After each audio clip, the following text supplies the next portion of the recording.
Fui colocar o pé nas águas do realismo mágico para conhecer mais, sabe? O que aconteceu? O realismo mágico virou um oceano de possibilidades para mim. Hoje nós vamos conversar sobre A Casa dos Espíritos, da Isabel Allende.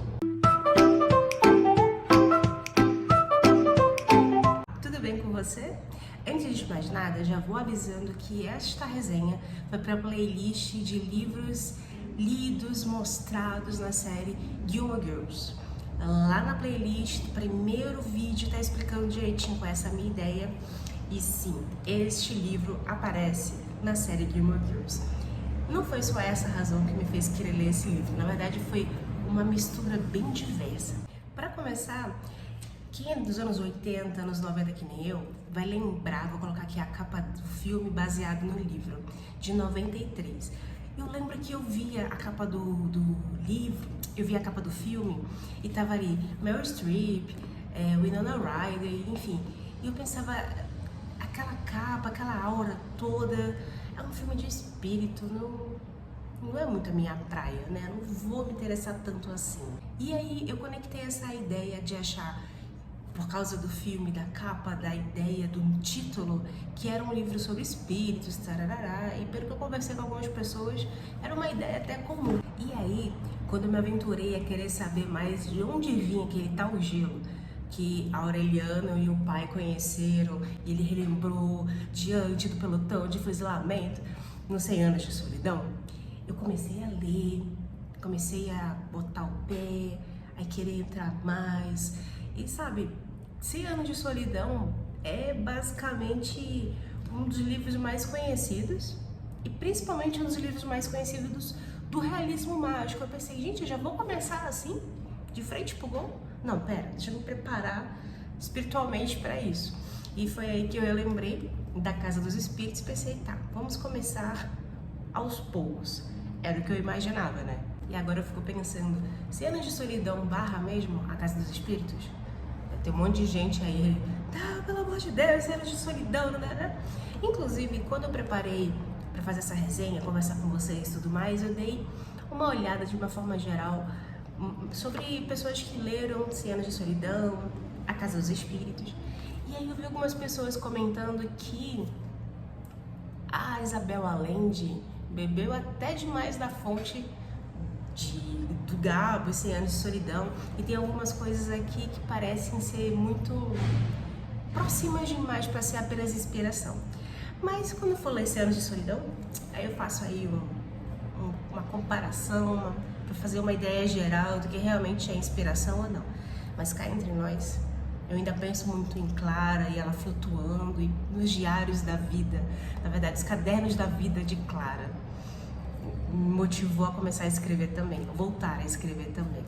E é maravilhoso o que os livros fazem com a gente, né? A Casa dos Espíritos foi publicado em 1982, inicialmente em Buenos Aires, na Argentina, e foi escrito pela chilena Isabel Allende. E toda a história do livro é centrada em 3 gerações de mulheres que norteiam ali a família Trueba. Algumas delas a gente acompanha desde o nascimento, outras desde a infância, acompanhamos a morte, e ao longo dessas gerações e que a gente vai tendo esse foco centralizado na família Trueba, a gente também vai vendo de uma forma muito mais ampla os grandes acontecimentos do século XX. A história toda se passa num país fictício. Em nenhum momento aqui é dito qual é o país, mas há grandes referências, há grandes momentos aqui que inevitavelmente você faz uma comparação com o Chile. E o protagonismo através da geração dessas 3 mulheres faz a gente acompanhar o desenrolar de tudo isso que acontece especialmente em 2 lugares. O grande sítio da família Trueba, que foi passado também de geração em geração para o patriarca aqui dessa família, e a casa na cidade, uma grande casa da esquina que ele construiu durante um bom tempo e que é muito conhecida por muito tempo por moradores e visitantes. É uma casa centralizada, uma casa central. Coisas muito interessantes acontecem ali. E a gente tem a oportunidade de acompanhar muito de perto, do sítio da casa para a parte de dentro, de tudo que as pessoas na rua não têm ideia do que acontece, a gente sabe. do que acontece desse sítio, dessa casa, no mundo lá fora e as consequências disso para essa família. Eu vou ler aqui para vocês uma descrição que eu acho que vai explicar muito melhor, com muito mais detalhes, o que eu quero dizer.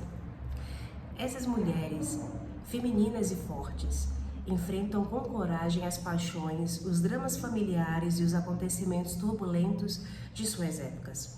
As vivências e dificuldades passadas por cada uma delas não se interrompem para dar início a um novo ciclo com a seguinte, mas sim se sobrepõem e ecoam em uma ligação mais que maternal, espiritual entre as gerações. E uma das coisas que me chamou muita atenção até então, eu nunca tinha lido um livro com esse formato de desenvolvimento, de narrativa, é que você tá lendo, tem alguém narrando, e aí você tá entendendo o que ele tá narrando, tá acompanhando, aí tem uma pausa ali, e você percebe que é um outro narrador, que não é a mesma pessoa que estava ali narrando no começo. E aí você tem a oportunidade de ter uma outra visão sobre aquilo que está sendo narrado, e tem uma outra pessoa. Tem outros livros que vocês se lembram, que vocês já leram, já viram falar, que tem essa forma de desenvolvimento de narrativa? Se tiver, indica aqui pra mim. Quando eu fiquei pensando nisso, eu fiquei imaginando como deve ser difícil poder juntar essas formas de narrativas e fazer o leitor entender quem é que tá falando, quem é que tá, sobre o que tá falando, se a gente pode levar em consideração realmente ou não, se é só uma visão unilateral daquilo que está acontecendo. Então, aqui deu pelo menos para mim, fez sentido, eu entendi, eu acompanhei a narrativa. Quando começou a narrar ali no meio do livro, já sabia quem é que estava contando pra gente aquele trecho. Então, se tiver mais livros desse formato, que vocês se lembrem, deixem aqui pra mim nos comentários. E eu tô aqui falando dessa aura de mistério, coisa um pouco mais espiritual. E aí você que nunca leu o livro, não sabe nada sobre o livro, fica pensando, nossa, mas será que ele tem a ver com o espiritismo, Allan Kardec? Não. Isso aqui é o tempero latino-americano do realismo mágico, mas não é o tema principal. Digamos que ele é o coração que faz a narrativa desenrolar e faz a gente entender muito mais profundamente o que está acontecendo ali naquela circunstância, não só com a família, mas com a cidade, com o país como um todo. E esse não é um livro de romance somente, não é um livro que tem apenas romance, não é um livro que tem apenas coisas mediúnicas, digamos assim. Não é um livro de uma coisa só, é isso. Aqui temos nascimento, morte, tragédia, momentos de alegria. Aqui é a narrativa da vida humana como ela realmente é. E a história começa com um recurso que vai acompanhar a gente até o final, praticamente, que são as visões da Clara sobre o futuro, já que ela é a parte central dessa questão mais mística, digamos assim. E às vezes o livro dá dicas do que vai acontecer dali 50 anos, da mesma forma do que ele mostra pra gente do que vai acontecer naquele mesmo mês. Conhecemos Clara ainda criança, com a vizinhança inteira já sabendo o comportamento estranho que ela tinha, porque ela podia mover objetos sem tocá-los. Ela também tinha essa questão de saber do futuro, e no começo era uma coisa muito estranha, as pessoas tentavam, a família tentou muito abafar para não deixar sair na rua todos os detalhes do que ela realmente fazia no dia a dia, até que chegou um momento que a família já estava acostumada, tentava, quando recebia visita, estava todo mundo jantando e começava a mexer ali o saleiro, um membro da família pegava o saleiro para disfarçar, para a visita não levar um susto, então já era uma coisa muito comum. A irmã da Clara, a Rosa, a gente tem esse conhecimento de quem é a Rosa, uma mulher, é uma moça na verdade, lindíssima, ela é muito jovem ainda, na cidade todo mundo acha que ela tem um aspecto bem angelical, ela tem longos cabelos verdes, tem um olhar diferente, ela parece que ela não anda, ela flutua. Essa família tem esse viés, Esteban Trueba, e ele tá encantado com a Rosa, ele quer casar com ela, mas ele não tem condições financeiras, e a família da Rosa tem uma boa condição, então ele resolve ir pra mina, literalmente trabalhar, viver lá por um bom tempo, para conseguir juntar dinheiro, voltar para a cidade e poder casar com a Rosa. E aí acontece uma tragédia. E aí nesse primeiro momento, eu pelo menos fiquei compadecida com a circunstância que o Esteban vivia, que o Esteban, sabe? Toda a tristeza dele, os anos que ele passou ali com esse objetivo, tendo que encarar a tragédia. Então, nesse primeiro momento eu tive um olhar assim caridoso por ele, que durou só até essa fase. Devido à tragédia que acontece com Rosa e algumas coisas que Clara acaba presenciando ao longo dessa fase da vida dela, faz com que ela passe anos sem falar. E isso muda muitas coisas, amadurece muitas coisas ao longo da vida dela. Ela amadurece muito mais a parte espiritual que já era inerente a ela.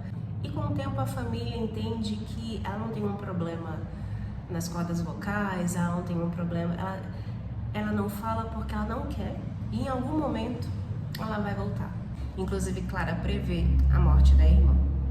Aí o tempo vai passando da infância para a adolescência, da juventude. Clara vai crescendo e com o tempo o Esteban Trueba a reencontra, já a moça, se apaixona por ela e decide casar, coisa que ela também tinha previsto. Nos primeiros anos, até que eles se dão muito bem, eles são um casal apaixonado, mas ao longo desse tempo, Esteban vai mostrando o quanto ele é explosivo, o quanto ele não é confiável.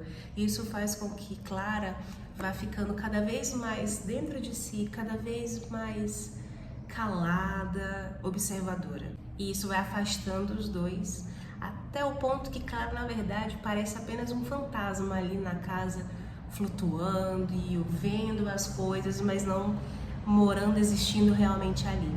Antes de se casar, Esteban resgatou uma fazenda da família, muito antiga, mas que estava caindo aos pedaços, há muito tempo não tinha uma direção ali para cuidar dela.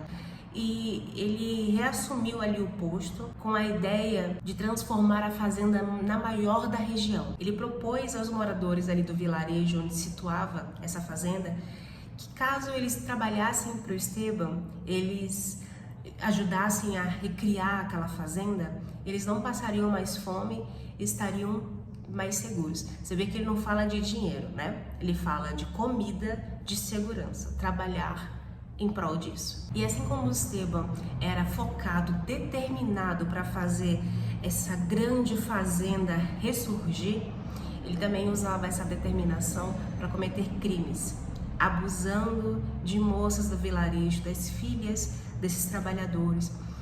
E ele olhava para elas como se fosse apenas algo para conter os desejos dele, sabe? Não como pessoas. E ao longo do livro, a gente descobre que ele fez isso com a maioria das moças daquela localidade. Várias crianças nasceram nessa circunstância. E o futuro reserva uma vingança que nem dá para descrever lá na frente. Esteban não tem mais o pai há muito tempo, uma mãe já uma senhora doente, cansada. Ele tem uma irmã chamada Férola, que é quem cuida da mãe.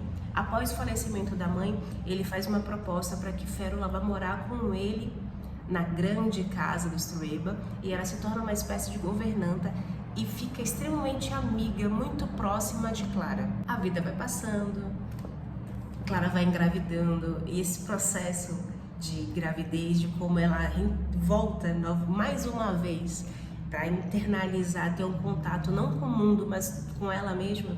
E ao longo das 3 gravidezes que ela tem, ela faz essa conexão com o bebê, já sabendo quem é aquele bebê. E quando as pessoas começam a perguntar qual vai ser o nome do bebê, ela fala: esta pessoa se chama fulana de tal. Esta pessoa, já sabendo que ali tem um ser que existiu, já sabendo as características daquela pessoa, sabendo o nome com que ela está vindo, como se a Clara fosse apenas um portal para trazer essa pessoa ao mundo. Que não deixa de ser verdade. Clara dá à luz a 2 gêmeos, Jaime e Nicolau. Nicolau é uma pessoa inventiva, inteligente, querendo ganhar fama, boa condição financeira, paquerador, ele tem esse viés assim mais galanteador. E o Jaime se torna ao longo da história um grande médico, totalmente voltado para o socialismo, totalmente voltado a cuidar das pessoas, principalmente as menos favorecidas financeiramente, aquelas que não têm condição nenhuma, nem ninguém para zelar por elas, para cuidar delas. E ele assume no hospital da cidade como um dos principais médicos, trazendo pessoas que precisam, cuidando dessas pessoas. E uma pessoa também muito tímida, muito discreta, não é apaixonado por várias, como o irmão dele, mas se apaixonou por uma. Mesmo assim, apesar de ter sido um amor muito profundo, não foi forte o suficiente comparado ao amor que ele tinha e a empatia que ele tinha pelos pobres. E Jaime dedica literalmente sua vida para esse objetivo, cuidar das pessoas. E ele morre, sim, gente, é um livro de morte, vidas e mortes. E ele morre com a realização disso do que ele realmente acreditava. E com essas características que Jaime tem, ele era bem mais próximo da mãe do que Nicolau. Os 3 filhos de Clara eram muito próximos dela, mas eu acho que por se parecer tanto com esse olhar para o outro, ele era muito mais próximo da mãe. E Clara tem uma filha, que é com quem ela tem maior de todos os 3, a maior afinidade com ela, que se chama Alba. E os 3 nascidos de Clara, os 3 se entendiam entre si, e os 4 era como se fosse ali entre eles tinha muito amor, muito respeito, muita aproximação, e ficava os 4 versus Esteban Trueba, que não entendia aquilo, não entendia empatia, porque a Clara também tinha essa visão de olhar para o outro, de cuidar do outro. Tinha essa casa, a grande casa de esquina, tinham vários quartos, ela recebia sempre visitas, pessoas também espiritualizadas, pessoas que queriam estudar mais sobre aquilo. Ela se preparava para cuidar, sabendo que ia ter uma fase ali de grande peleja para o povo, de grande dor e sofrimento para os mais necessitados. Então, essa troca que a Clara tinha fazia com que ela ficasse ainda mais próxima dos 3 filhos. Os 4 ali eram muito juntos e eram exatamente o extremo oposto do Esteban Trueba, que ao longo da vida e ao longo do livro sempre ficava à margem deles. E com o tempo, com o desenvolvimento dessa história, a gente vai percebendo como ele é egoísta, como ele pensa primeiro nele e como ele tem aquela forma patriarcal mesmo de ser, de achar que o comportamento dele está absolutamente correto e que ele exige dos filhos um comportamento diferente. Eu falei egoísta só para dar uma pitadinha, mas na verdade, do meu ponto de vista, são comportamentos dele extremamente imorais e extremamente brutais. Ao longo da vida, da determinação,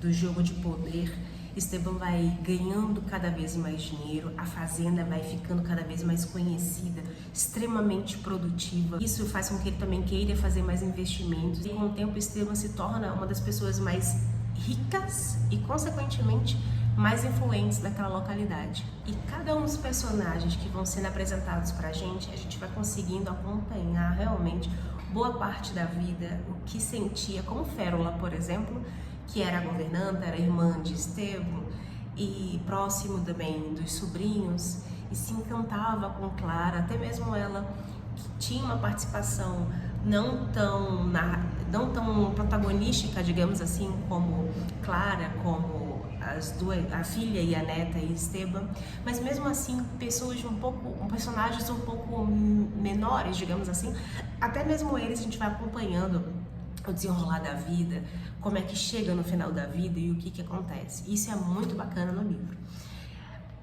Sobre isso também, tem algumas coisas que ficam umas pontas meio soltas que não fez tanto sentido pra mim. Se você leu esse livro, conta pra mim o que aconteceu, por exemplo, com um dos gêmeos e Nicolau. Eu me perdi. Quer dizer, eu perdi Nicolau na minha leitura. Não sei o que aconteceu com ele. É uma exceção, tá? Cá entre nós é uma exceção. Mas, tirando esses pequenos detalhes, que pelo menos me bateu aí na vista, a gente vai acompanhando o início e o fim de cada personagem. Por exemplo, em um momento, Nicolau começa a sair com uma moça, essa moça tem um irmão mais jovem e são somente os dois, ela cuidando do irmão mais jovem, cuidando de si mesma, uma menina muito nova.